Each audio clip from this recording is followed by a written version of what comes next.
ये नियम केवल बैसाख के महीने में होता है, इसको बाकी के महीने में नहीं किया जाता है।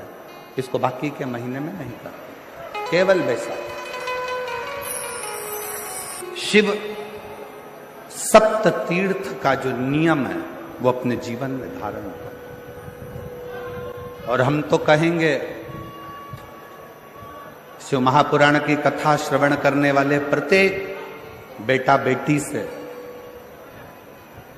शिव महापुराण की कथा सुनने वाले प्रत्येक शिव भक्त से हम तो कहेंगे कि शरीर में कोई रोग नहीं भी है, संतान की प्राप्ति नहीं भी चाहिए, उच्च शिक्षा के लिए आप कर रहे हैं, अपने जीवन की खुशहाली के लिए कर रहे हैं, तो शिव का सप्त तीर्थ अनुष्ठान अवश्य कर, अवश्य कर, और अपने जीवन को सार्थक कर। धन्य। बैसाख के महीने में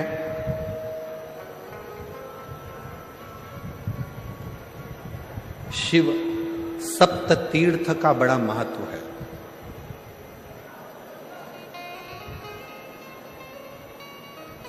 जिस नारी को 30 साल हो गए हों, बच्चे नहीं हों, 35 साल हो गए हों, संतान नहीं हो, 25 साल हो गए, 20 साल हो गए, संतान का सुख ना हो, और डॉक्टर ने कह दिया कि कोई बहुत बड़ी बीमारी किसी व्यक्ति को है, रोग बड़ा, बीमारी बड़ी है,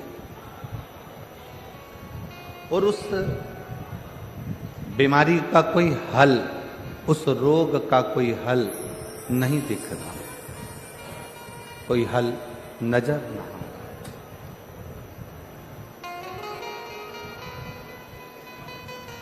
कोई हल दिख ना रहा, तो बैसाख महीने में शिव सप्त तीर्थ का एक अनुष्ठान अपने जीवन में जरूर करें। मट्टी के पात्र में जल भरना, और मट्टी के पात्र में जल भरकर प्रतिदिन रोज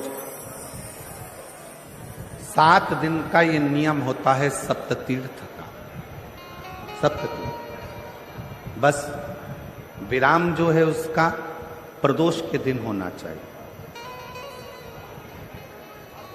और बैसाख के महीने में जब आप सप्त तीर्थ का अनुष्ठान करें, 1 घड़ा जल का रोज भरें प्रतिदिन, और 1 बेलपत्र,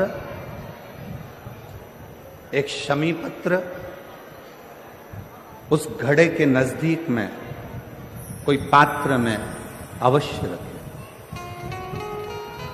पात्र को, जो जल का घड़ा है, जल का पात्र है, उसको मट्टी के ही दीप से या कोई श्वेत वस्त्र जिसको मला गया हो, धोया गया हो, साफ हो, उस वस्त्र से ढक दें। एक दिन एक शिवालय में जाएं, शमी पत्र अशोक सुंदरी वाली जगह पर समर्पित करें। अशोक सुंदरी की जगह जानते हो ना आप लोग? अशोक सुंदरी की जगह पर शमी पत्र समर्पित करें। बेलपत्र जहां आप खड़े हैं उधर से डंडी का भाग आपकी ओर हो, और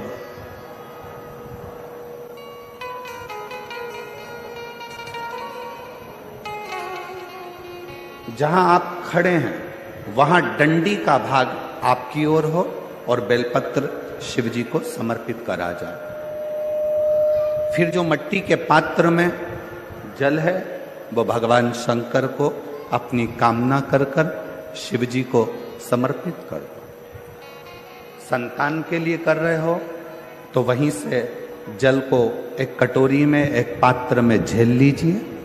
उस जल का आधा भाग नंदी के पास बैठकर आप ग्रहण कर लो, आधा भाग अपने पति को देना प्रारंभ कर दो। कोई रोग के लिए कर रहे हो, किसी बीमारी के लिए कर रहे हो, तो वो जल आप अपने घर की देहली में प्रवेश करने के पहले अपने मुख में उसको ग्रहण कर लें। एक दिन में एक शिवालय, दूसरे दिन दूसरा शिवालय, तीसरे दिन तीसरा शिवालय। अगर अपने नगर में, अपने गांव में, अपने क्षेत्र में 7 शंकर के मंदिर नहीं हो, यदि अपने गांव में, अपने नगर में, अपने क्षेत्र में 7 शंकर के शिवालय नहीं हो, तो मिट्टी का शिवलिंग बनाकर उस पे चढ़ाओ, पर रोज एक शिवालय अलग होना चाहिए।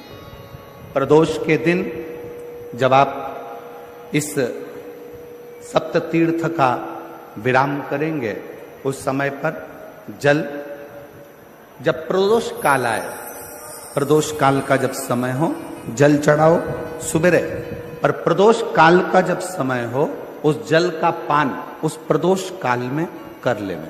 प्रदोष को, जो प्रदोष काल में उस जल को शंकर का पंचाक्षर मंत्र नमः शिवाय, षडाक्षर मंत्र ओम नमः शिवाय या श्री शिवाय नमस्तुभ्यम बोलकर प्रदोष काल में उस जल का पान कर लें। बाबा को प्रार्थना करें, शिव से विनय करें।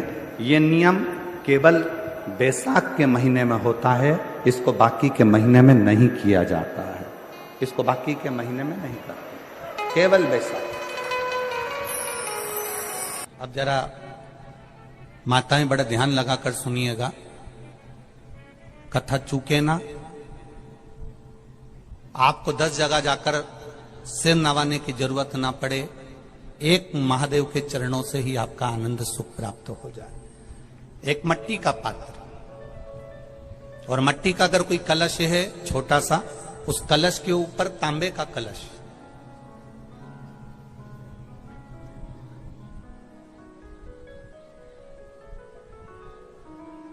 माता प्रसूति, दक्ष प्रजापति और माता वीरणी, इन तीनों का स्मरण कर कर जो बड़ के पेड़ के नीचे जो शिवलिंग हो, बड़ के पेड़ के नीचे जो शिवलिंग विराजमान हो, चाहे वो ओटले पर हो, चाहे वो पत्थर का हो, चाहे वो सीमेंट का हो, चाहे वो कंकर का हो, चाहे वो मार्बल का हो, चाहे वो जिस भी चीज का हो, बड़ के पेड़ के नीचे जो शिवलिंग हो, उसमें सीधे जब आप कलश लेकर जाएंगे तो मिट्टी का पात्र, उसके ऊपर तांबे का पात्र भरा हुआ, दोनों को एक साथ पकड़ कर ले जाएंगे। पर जब आप शिवलिंग पर दक्ष प्रजापति, प्रसूति और वीरणी, इन तीनों का नाम लेकर सीधे हाथ में मट्टी का पात्र और उल्टे हाथ में तांबे का पात्र लेकर धीरे धीरे शिवलिंग पर जल समर्पित करेंगे, और उस जल का पान उसी बट वृक्ष के नीचे दोनों पति पत्नी अगर पान कर लेते हैं और संतान की कामना कर लेते हैं, तो भी मेरा महादेव संतान प्रदान करता ही करता। पर ये जो क्रम किया जाता है, ये केवल बैसाख के महीने में ही किया जाता है, इसके सिवाय इसको आप अन्य महीनों में नहीं कर सकते, केवल एक बैसाख में। और हम तो कहेंगे बैसाख महीने की जब शिवरात्रि आए या बैसाख महीने में अष्टमी तिथि आ जाए या बैसाख महीने में सोमवार का दिन पड़ी जाए, तो प्रयास करना कि आप संतति के लिए, संतान के लिए आप ये प्रयोग कर सकें।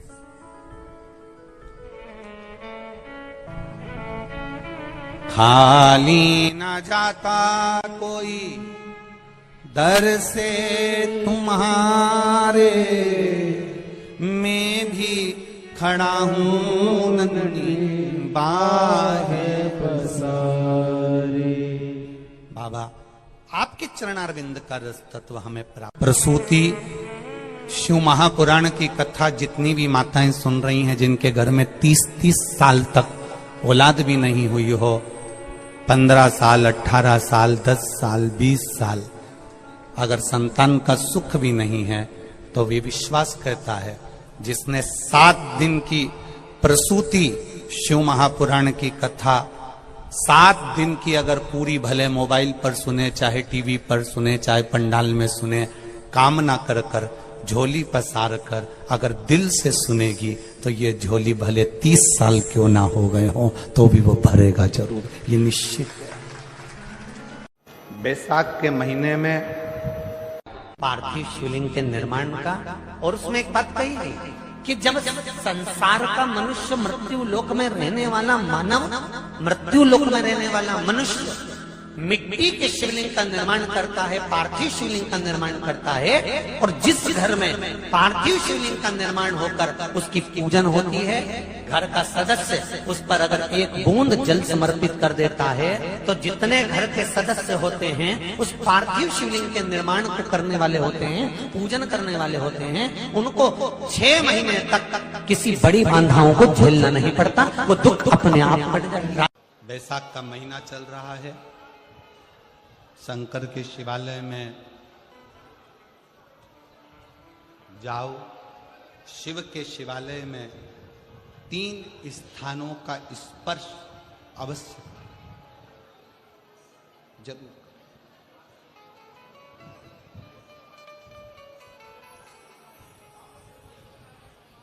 किसी मंदिर में शंकर जी के शिवलिंग को छूने नहीं देते, जैसे दक्षिण साइड में, साउथ में, तो अपने ही घर में जो शिवलिंग है उसके 3 स्थानों का स्पर्श अवश्य करें। समझिए,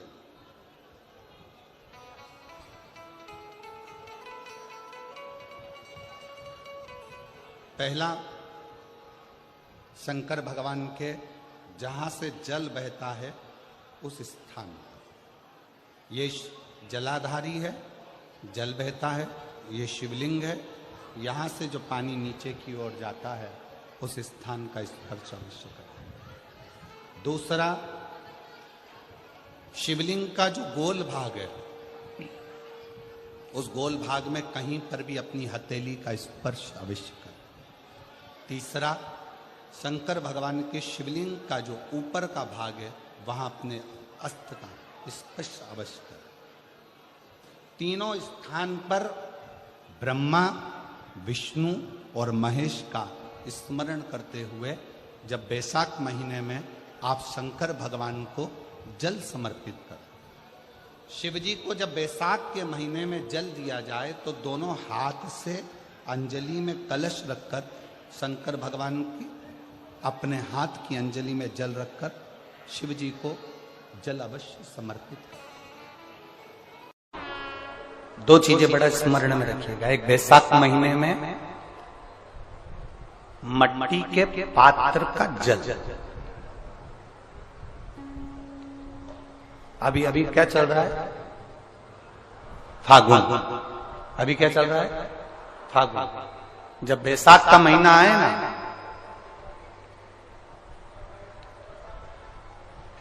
जितने यहां बैठे और जितने आस्था चैनल पर सुन रहे और जितने फेसबुक यूट्यूब पर कथा श्रवण कर रहे हैं, जितने मोबाइलों पर देख रहे हैं, प्रयास करना, बैसाख के महीने में मिट्टी के पात्र में जो रात्रि भर जल रखा हो, मिट्टी के पात्र में, अगर आपके पास में घड़ा हो, हंडा हो, नी हो, तो दिया हो, दीपक हो, कुल्लड़ हो, कोई भी तुम्हारे पास में जो मिट्टी का पात्र उसमें जल भरना, वो जल बैसाख के महीने की किसी भी सोमवार के दिन, किसी भी सोमवार के दिन, बैसाख महीने या किसी प्रदोष के दिन या बैसाख महीने के शिवरात्रि के दिन, वो मिट्टी के पात्र का जल अपने घर के प्रत्येक व्यक्ति का स्पर्श कराकर उस मिट्टी के पात्र के जल को तांबे के पात्र में डाल लीजिए और घर के प्रत्येक व्यक्ति का स्पर्श करा लीजिए और शंकर भगवान पर कुंदकेश्वर महादेव के नाम से समर्पित करिए। कुंदकेश्वर महादेव। कभी जीवन में पीछे पलट कर देखने की जरूरत नहीं पड़ेगी, आप उन्नति की सीढ़ी की ओर बढ़ते चले जाएंगे। बैसाख महीने में कभी एक विचार करिएगा कि नरसिंह अवतार बैसाख के महीने में हुआ, कुर्मा अवतार बैसाख के महीने में हुआ, हयग्रीव अवतार बैसाख के महीने में हुआ, परशुराम अवतार बैसाख के महीने में हुआ, माता जानकी का अवतार बैसाख के महीने में हुआ। आखिर बैसाख के महीने में, माधव महीने में इतनी महत्वता क्यों?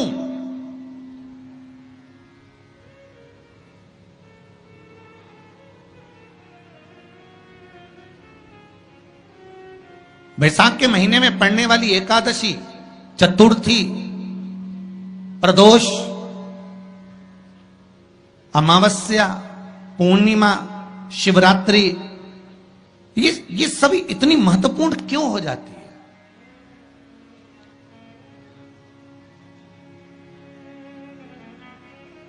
इसकी महत्वता इतनी प्रबल क्यों हो जाती है? किस लिए? क्योंकि बैसाख का जो महीना पड़ता है, सूर्य की संपूर्ण तपन, सूर्य देव अपने पूर्ण तेज के साथ में, पूर्ण तेज के साथ में मृत्यु लोक के निवासियों पर, चाहे जलचर हो, थलचर हो, वायुचर हो, चाहे जो जीव हैं, उस पर जब किरण फेंकते हैं तो संसार का जो मनुष्य है उस पर जब ताप पड़ता है, तो ताप पड़ने के कारण उसके मुख से भगवान का नाम निकल ही जाता है, स्मरण नाम निकल ही जाता है। जब उसके मुख से भगवान का नाम निकलता है तो वो भगवान की शरणागति खुद ग्रहण कर लेता है स्वयं।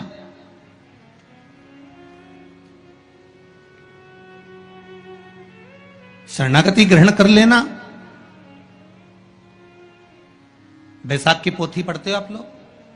आप में से अगर कोई पढ़ता हो बैसाख महीने की पोथी, तो उसमें एक वर्णन आता है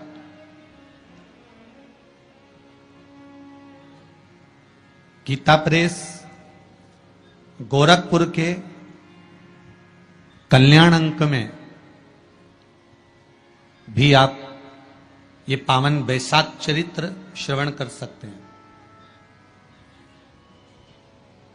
उसमें बैसाख महीने की पोथी में 10वें दिवस की कथा में 10वें अध्याय में एक व्याध और शंख मुनि का चरित्र आता है।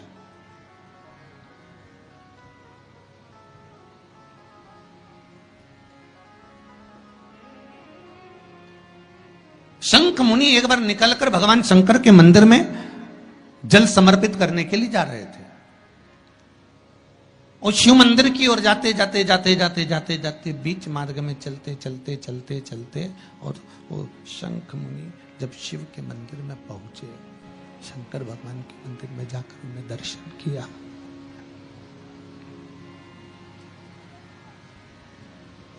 जल का पात्र उठाया, और वो जल का पात्र उठाकर जब भगवान शिव को समर्पित कर रहे थे,